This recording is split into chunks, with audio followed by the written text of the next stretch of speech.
ಆತ್ಮೀಯ ಯೂಟ್ಯೂಬ್ ವೀಕ್ಷಕರಿಗೆ ನಮಸ್ಕಾರ. ಮಾಹಿತಿ ನಿಮಗಾಗಿ ಯೂಟ್ಯೂಬ್ ಚಾನಲ್ಗೆ ತಮ್ಮೆಲ್ಲರಿಗೂ ಸ್ವಾಗತ. ಇದೊಂದು ಪ್ರಚಲಿತ ಘಟನೆಗಳ ಮಾಹಿತಿ. ಇಂದು ಜಗತ್ತಿನಾದ್ಯಂತ ಕ್ರೀಡಾ ಹಾವಳಿ. ವಿಶ್ವಕಪ್ ಫುಟ್ಬಾಲ್ ಪಂದ್ಯಗಳು ಮುಕ್ತಾಯದ ಹಂತದಲ್ಲಿದ್ದು ಅರ್ಜೆಂಟೈನಾ ದೇಶ ಮತ್ತೊಮ್ಮೆ ವಿಶ್ವಕಪ್ ಗೆಲ್ಲುವಂತಹ ಕನಸನ್ನು ಹೊತ್ತು ನಿಲ್ಲುವಂತಹ ಕ್ಷಣಕ್ಕೆ ಅಣಿಯಾಗಿತ್ತು. ಇಂತಹ ಫಿಫಾ ವಿಶ್ವಕಪ್ federation of international football association ಈ ಒಂದು ಸಂಸ್ಥೆ ಫಿಫಾ ವಿಶ್ವಕಪ್ ಎಂದೇ ಪ್ರಸಿದ್ಧಿ ಪಡೆದಿದ್ದು ಸುಮಾರು ತಂಡಗಳು ಮುಖಾಮುಖಿ ಆಗಿ ಜಯ ಮತ್ತು ಪರಾಭವಗಳನ್ನು ಹೊಂದಿ ವಿಶ್ವಕಪ್ ಫುಟ್ಬಾಲ್ ಪಂದ್ಯದಿಂದ ಆಡಿ ಅದರ ಅನುಭವವನ್ನು ಸವಿದಂತಹ ತಂಡಗಳು ವಿಶ್ವಕಪ್ ಫುಟ್ಬಾಲ್ನಲ್ಲಿ ಭಾಗವಹಿಸಿದ ಹೆಮ್ಮೆ ಆ ದೇಶದ ತಂಡಗಳಿಗೆ ಸೇರುತ್ತದೆ. ಇಂತಹ ಫಿಫಾ ವಿಶ್ವಕಪ್ ಆರಂಭವಾದ ಬಗೆ, ಅದರ ವೈಶಿಷ್ಟ್ಯ, ಅನೇಕ ಪ್ರಥಮ ಸ್ಥಾನಗಳು, ಮೊದಲ ಹೆಜ್ಜೆಗಳು ಈ ಎಲ್ಲವೂ ಫಿಫಾ ವಿಶ್ವಕಪ್ಪಿನ ಒಂದಿಷ್ಟು ಮಾಹಿತಿಯನ್ನು ತಮ್ಮ ಜೊತೆ ನಾನು ಹಂಚಿಕೊಳ್ತಾ ಇದ್ದೀನಿ. ಮಾಹಿತಿಯನ್ನು ಸ್ಕಿಪ್ ಮಾಡದೆ ಕೊನೆವರೆಗೂ ವೀಕ್ಷಣೆ ಮಾಡಿ.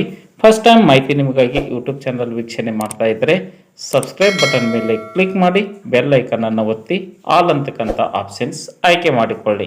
ನಾನು ಕೊಡ್ತಕ್ಕಂಥ ನೇಮಕಾತಿ ಪ್ರಕಟಣೆಗಳು, ಇತರ ಎಲ್ಲ ಸ್ಪರ್ಧಾತ್ಮಕ ಪರೀಕ್ಷೆಗಳ ಮಾಹಿತಿಗಳು, ನೇಮಕಾತಿಯ ಅಧಿಸೂಚನೆಗಳು ತಮಗೆ ನೋಟಿಫಿಕೇಶನ್ ಮೂಲಕ ಲಭ್ಯವಾಗುತ್ತವೆ. ಮಾಹಿತಿಯನ್ನು ಪೂರ್ಣವಾಗಿ ನೋಡಿ ತಮ್ಮ ಅನಿಸಿಕೆ ಅಭಿಪ್ರಾಯಗಳನ್ನು ಕಮೆಂಟ್ ಮೂಲಕವಾಗಿ ಫೀಡ್ಬ್ಯಾಕ್ ಕೊಡಬಹುದಾಗಿದೆ. ಪ್ರಚಲಿತ ಘಟನೆಗಳ ಪ್ರಶ್ನೆಗಳು ತಮ್ಮ ಎಲ್ಲ ಸ್ಪರ್ಧಾತ್ಮಕ ಪರೀಕ್ಷೆಗಳಿಗೆ ಕನ್ನಡಿ ಎನ್ನುವುದನ್ನು ಮರೆಯದಿರಿ. ಇಲ್ಲಿ ಕೊಡ್ತಕ್ಕಂತಹ ಒಂದೊಂದು ಮಾಹಿತಿಯು ತಮ್ಮ ಪರೀಕ್ಷೆಗೆ ಹಾಗೂ ಜ್ಞಾನಕ್ಕೆ ಉಪಯುಕ್ತ ಮಾಹಿತಿ ಅನ್ನೋದನ್ನು ಭಾವಿಸಿ ಫಿಫಾ ವಿಶ್ವಕಪ್ ಆರಂಭವಾದ ಹಿನ್ನೆಲೆ ಅದರ ಬಗೆಯನ್ನು ತಮ್ಮ ಜೊತೆ ನಾನು ಹಂಚಿಕೊಳ್ತಾ ಇದ್ದೀನಿ. ಬನ್ನಿ ಫಿಫಾ ವಿಶ್ವಕಪ್ ಆರಂಭವಾದ ವಿಚಾರವನ್ನು ತಿಳಿದುಕೊಳ್ಳೋಣ. ಇಂದು ಜಗತ್ತಿನಾದ್ಯಂತ ಕೋಟ್ಯಾಂತರ ಅಭಿಮಾನಿಗಳನ್ನು ಹುಚ್ಚೆದ್ದು ಕುಣಿಸುವ ಫಿಫಾ ವಿಶ್ವಕಪ್ ಪಂದ್ಯಾವಳಿಗಳಿಗೆ ಅಧಿಕೃತವಾಗಿ ಮುನ್ನಡೆ ಬರೆದಿದ್ದು ಕ್ರಿಸ್ತಶಕ 1930 ಜುಲೈ 13ರಂದು ಅಂದು ಆರಂಭವಾದಂಥ ಫಿಫಾ ವಿಶ್ವಕಪ್ ಇಂದು ಕೋಟ್ಯಾಂತರ ಅಭಿಮಾನಿಗಳನ್ನು ಹೊಂದಿದೆ. ಜಗತ್ತಿನ ಹಲವಾರು ಕ್ರೀಡೆಗಳಲ್ಲಿ ಅತಿ ಹೆಚ್ಚು ಅಭಿಮಾನಿ ವರ್ಗದವರನ್ನು ಹೊಂದಿದಂತಹ ಕ್ರೀಡೆಯಾಗಿ ಫುಟ್ಬಾಲ್ ಕಂಗೊಳಿಸುತ್ತಿದೆ. ಇಂತಹ ಜುಲೈ 13, 1930ರಂದು ಉರುಗ್ವೆ ದೇಶದ ಮಾಂಟೆವಿಡಿಯೋ ನಗರದಲ್ಲಿ ಆರಂಭವಾದ ಈ ಚೊಚ್ಚಲ ಅಂತಾರಾಷ್ಟ್ರೀಯ ಫುಟ್ಬಾಲ್ ಪಂದ್ಯಾವಳಿಯು ಕ್ರೀಡಾ ಜಗತ್ತಿನ ದಿಕ್ಕನ್ನೇ ಬದಲಾಯಿಸಿತು. ಅಲ್ಲಿವರೆಗೆ ಕೇವಲ ಒಲಿಂಪಿಕ್ ಕ್ರೀಡಾಕೂಟಕ್ಕೆ ಸೀಮಿತವಾಗಿದ್ದ ಫುಟ್ಬಾಲ್ ಆಟಕ್ಕೆ ಜಾಗತಿಕ ಮಟ್ಟದಲ್ಲಿ ಒಂದು ಸ್ವತಂತ್ರ ಪ್ರತ್ಯೇಕ ವೇದಿಕೆಯನ್ನು ಕಲ್ಪಿಸಿಕೊಡುವ ಉದ್ದೇಶದಿಂದ ಫಿಫಾ ಸಂಸ್ಥೆಯು ಈ ಐತಿಹಾಸಿಕ ಹೆಜ್ಜೆಯನ್ನು ಇಟ್ಟಿತು.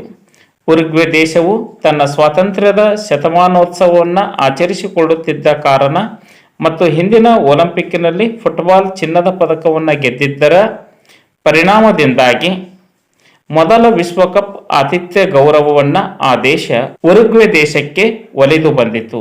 ಈ ಒಂದು ದೇಶದಲ್ಲಿ ಪ್ರಥಮ ವಿಶ್ವಕಪ್ ಫುಟ್ಬಾಲ್ ಪಂದ್ಯಾವಳಿಗಳು ಆರಂಭವಾದವು. ಈ ಮೊದಲ ವಿಶ್ವಕಪ್ ಪಂದ್ಯಾವಳಿಯಲ್ಲಿ ಭಾಗವಹಿಸಿದ್ದು ಕೇವಲ 13 ದೇಶದ ತಂಡಗಳು. ಆದರೆ ಇಂದು ಆ ತಂಡಗಳ ಸಂಖ್ಯೆಯನ್ನು ನಾವು ಅವಲೋಕನ ಮಾಡಿದಾಗ ಇವುಗಳ ಸಂಖ್ಯೆ 30ಕ್ಕೂ ಹೆಚ್ಚು ತಂಡಗಳು ಭಾಗವಹಿಸುತ್ತಿದ್ದು ಪ್ರತಿ 4 ವರ್ಷಕ್ಕೊಮ್ಮೆ ಈ ಒಂದು ತಂಡಗಳ ಆಯ್ಕೆ ವಿಶ್ವಕಪ್ ಪಂದ್ಯಾವಳಿ ಮುಕ್ತಾಯದ ನಂತರವೇ ಆರಂಭವಾಗುತ್ತದೆ. ಜಗತ್ತಿನ ಅನೇಕ ದೇಶಗಳು ವಲಯ ಮಟ್ಟಗಳಲ್ಲಿ ಆಯ್ಕೆ, ಖಂಡಗಳಲ್ಲಿ ಆಯ್ಕೆ, ಹೀಗೆ ಆಯ್ಕೆ ಮಾಡಿಕೊಳ್ಳುತ್ತಾ ಫಿಫಾ ವಿಶ್ವಕಪ್ ಅಂತಿಮ ಪಂದ್ಯಾವಳಿಗೆ ಆಯ್ಕೆ ಆಗುವಂತಹ ದೇಶಗಳ ಪ್ರಯತ್ನ ಅಷ್ಟಿಷ್ಟಲ್ಲ.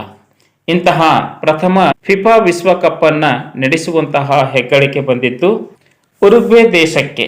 ಇಂದಿನ ಬೃಹತ್ ಕ್ರೀಡಾಕೂಟಕ್ಕೆ ಹೋಲಿಸಿದರೆ ಅಚ್ಚರಿ ಮೂಡಿಸುತ್ತದೆ. ಯುರೋಪಿನಿಂದ ಉರುಗ್ವೆಗೆ ಪ್ರಯಾಣ ಬೆಳೆಸುವುದು ಆ ಕಾಲದಲ್ಲಿ ಅಷ್ಟು ಸುಲಭವಾಗಿರಲಿಲ್ಲ.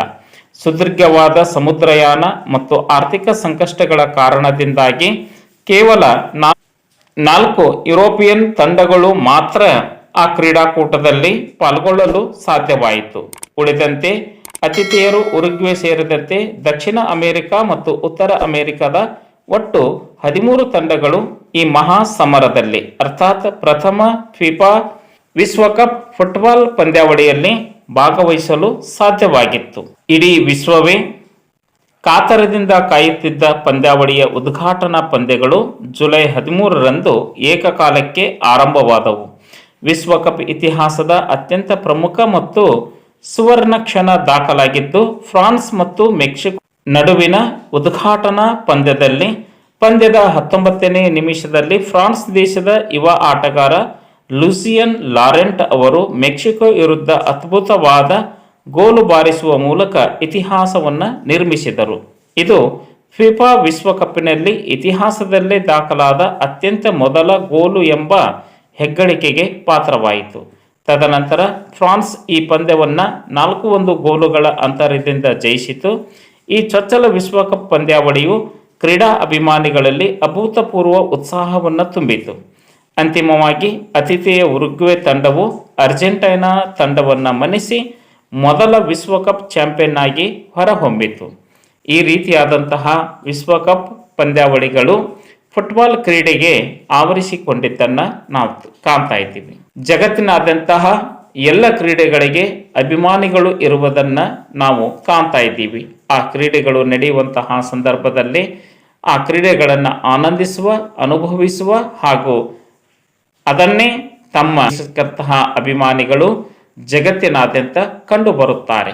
ಆದರೆ ಫುಟ್ಬಾಲ್ ವಿಶ್ವಕಪ್ ಎಂದರೆ, ಫುಟ್ಬಾಲ್ ಲೀಗ್ಗಳು ಅಂದರೆ ಫುಟ್ಬಾಲ್ಗಳಲ್ಲಿ ಬರ್ತಕ್ಕಂತಹ ಅತ್ಯಂತ ಜನಪ್ರಿಯ ಫುಟ್ಬಾಲ್ ಆಟಗಾರರು ಬ್ಲ್ಯಾಕ್ ಪರ್ಲ್ ಎಂದೇ ಹೆಸರುವಾಗಿರ್ತಕ್ಕಂತಹ ಪೀಲೆ, ಡಿಯೋಗೋ ಮರಡೋನಾ, ಪ್ರಸ್ತುತ ಆಟದಲ್ಲಿ ಇರ್ತಕ್ಕಂತಹ ಅರ್ಜೆಂಟೈನಾ ತಂಡದ ಲಿಯೋನೆಲ್ ಮೆಸ್ಸಿ, ರೊನಾಲ್ಡೋ, ರಿವಾಲ್ಡಿನೋ ಮುಂತಾದ ಆಟಗಾರರು ಫುಟ್ಬಾಲ್ ಕ್ರೀಡೆಗೆ ತಮ್ಮದೇ ಆದಂತಹ ಒಂದು ಹೆಸರುವಾಸಿಯನ್ನು ಕೈಗೊಂಡಿದ್ದು ತಿಳಿದು ಬರ್ತೈತಿ.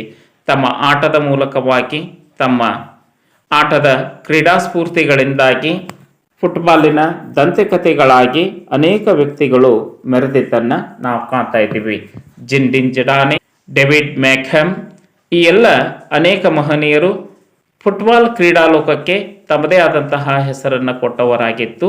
ಪ್ರಸ್ತುತ ನಡೆಯುತ್ತಿರುವಂತಹ 2026ರ ಫಿಫಾ ವಿಶ್ವಕಪ್ ಮುಕ್ತಾಯದ ಹಂತದಲ್ಲಿದ್ದು ಅರ್ಜೆಂಟೈನಾ ತಂಡ ಮತ್ತೊಮ್ಮೆ ವಿಶ್ವಕಪ್ ಗೆಲ್ಲುವಂತಹ ಕನಸನ್ನು ಕಾಣುತ್ತಿತ್ತು. ಅನೇಕ ಆಟಗಾರರು ಗೋಲ್ಡನ್ ಬೂಟನ್ನು ತೆಗೆದುಕೊಳ್ಳಲು ಉತ್ತಮ ಆಟಗಾರರಾಗಿ ರೂಪಿಸಿಕೊಳ್ಳಲು ಕೊನೆಯ ಹಂತದ ಪ್ರಯತ್ನಗಳು ನಡೆಯುತ್ತಿದ್ದು, ಹಾಗಾಗಿ ಫಿಫಾ ವಿಶ್ವಕಪ್ ಕ್ರಿಸ್ತಶಕ 1930ರಲ್ಲಿ ಆರಂಭವಾಗಿ ಇಂದು ಮುಂದಿನ ಹಂತದಲ್ಲಿ ಶತಮಾನೋತ್ಸವದ ಕ್ರೀಡಾಕೂಟವಾಗಿ ಫಿಫಾ ವಿಶ್ವಕಪ್ ಫುಟ್ಬಾಲ್ ಪಂದ್ಯಾವಳಿಗಳು ನಡೆಯುವಂತಹ ಸಂದರ್ಭ ಹೆಚ್ಚಾಗ್ತಾ ಇದೆ. ಕೋಟ್ಯಾಂತರ ಅಭಿಮಾನಿಗಳ ಸಂಖ್ಯೆ ಫುಟ್ಬಾಲ್ ಆಟಕ್ಕೆ ಇನ್ನೂ ಹೆಚ್ಚಳ ಆಗಲಿ, ಕ್ರೀಡೆಗಳ ಮೂಲಕವಾಗಿ ಜಗತ್ತಿನ ದೇಶಗಳ ಮಧ್ಯೆ ಸಾಂಸ್ಕೃತಿಕ ಸಂಪರ್ಕಗಳು, ಸಾಂಸ್ಕೃತಿಕ ಒಪ್ಪಂದಗಳು, ಕ್ರೀಡಾ ಮನೋಭಾವನೆ ಬೆಳೆಯುವಂತಾಗಲಿ, ಕ್ರೀಡೆಗಳು ಜನರ ನಾಡಿನ ಮಿಡಿತಗಳು ಆಗಲಿ ಅನ್ನೋದು ಎಲ್ಲ ಕ್ರೀಡಾ ಅಭಿಮಾನಿಗಳ ಆಶಯ ಆಗಿರುತ್ತದೆ. ಇಂತಹ ಫಿಫಾ ವಿಶ್ವಕಪ್ಪಿನ ಆರಂಭದ ಮಾಹಿತಿ ತಮಗೆ ಹೇಗೆ ಅನ್ನಿಸ್ತು ಅನ್ನೋದನ್ನು ಕಮೆಂಟ್ ಮೂಲಕವಾಗಿ ಫೀಡ್ಬ್ಯಾಕ್ ಕೊಡ್ಬೋದಾಗಿತ್ತು. ಮಗದಷ್ಟು ಪ್ರಚಲಿತ ಘಟನೆಗಳ ಮಾಹಿತಿಯೊಂದಿಗೆ, ಇತಿಹಾಸದ ಮಾಹಿತಿಗಳೊಂದಿಗೆ ಹಾಗೂ ಧ್ವನಿಮುದ್ರಣ ಪಾಠಗಳೊಂದಿಗೆ ತಮ್ಮನ್ನು ನಾನು ಭೇಟಿ ಆಗ್ತಾ ಇದ್ದೀನಿ. ಈ ಒಂದು ಮಾಹಿತಿ ತಮಗೆ ಹೇಗೆ ಅನ್ನಿಸ್ತು ಅನ್ನೋದನ್ನು ಕಮೆಂಟ್ ಮೂಲಕವಾಗಿ ಫೀಡ್ಬ್ಯಾಕ್ ಕೊಡ್ಬೋದಾಗಿತ್ತು. ಮಾಹಿತಿ ಇಷ್ಟ ಆಗಿತ್ತು ಅಂದರೆ ಲೈಕ್ ಬಟನ್ ಮೇಲೆ ಕ್ಲಿಕ್ ಮಾಡಿ, ಮಾಹಿತಿಯನ್ನು ತಮ್ಮ ಸ್ನೇಹಿತರಿಗೆ ಶೇರ್ ಮಾಡಿ. ಯಾರಿಗಾದರೂ ಈ ಮಾಹಿತಿ ಉಪಯೋಗ ಆಗ್ಬೋದು. ಮಾಹಿತಿ ನಿಮಗಾಗಿ ಯೂಟ್ಯೂಬ್ ಚಾನಲ್ ಜೊತೆ ಸದಾ ಸಂಪರ್ಕದಲ್ಲಿರ್ರಿ. ಎಲ್ಲರಿಗೂ ಧನ್ಯವಾದಗಳು.